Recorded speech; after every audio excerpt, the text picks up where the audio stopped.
এক ব্যক্তি এসে রাসূল সাল্লাল্লাহু আলাইহি ওয়াসাল্লামকে প্রশ্ন করলেন, মান আহাক্কু বিহুসনি সিহাবাতি ইয়া রাসূলুল্লাহ, আমার অধিক খেদমত পাওয়ার হকদার কে? রাসূল সাল্লাল্লাহু আলাইহি ওয়াসাল্লাম বললেন, উম্মুক, তোমার মা।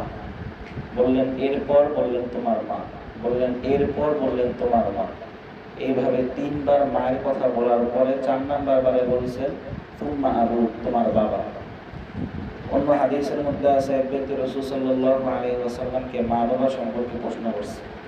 রাসূল বলেছে, হুমা জান্নাতুক ওয়া নারুক, তারা দুইজন হলেন তোমার জান্নাত, তোমার জাহান্নাম। তুমি যদি তাদের দুইজনের মাধ্যমে জান্নাত কামাই করতে পারো তো জান্নাত, যদি জাহান্নাম কামাই করতে পারো তো জাহান্নাম। অন্য এক হাদিসের মধ্যে আছে নবীজি সাল্লাল্লাহু আলাইহি ওয়াসাল্লাম মিম্বরের মধ্যে দাঁড়ানো, জিবরাইল আলাইহিস সালাতু ওয়াস সালাম 3টা দোয়া করছেন, বদদোয়া করছেন। এর মধ্যে একটা দোয়া, যে ব্যক্তি মা বাবা পাইল কিন্তু জান্নাত কামাই করতে পারলো না, সে ধ্বংস হবে। দোয়া শিখাই দিয়েছেন আল্লাহ, দোয়া করছেন জিবরাইল, আমিন বলছেন রাসূল। এই জন্য মা বাবা বেঁচে থাকতে 7টা হক, মারা যাওয়ার পরে 7টা হক। আর মুরব্বীরা তো বলেই থাকে, যদি কোনো ব্যক্তি মা বাবার সাথে ভালো করে সে দুনিয়াতে ভালো পাইয়া তারপরে মরে, যদি খারাপ করে তাহলে খারাপ পাইয়া তারপরে মরে। এই জন্য যাদের মা বাবা বেঁচে আছে, মা বাবার মাধ্যমে আমরা জান্নাত কামাই করার চেষ্টা করব।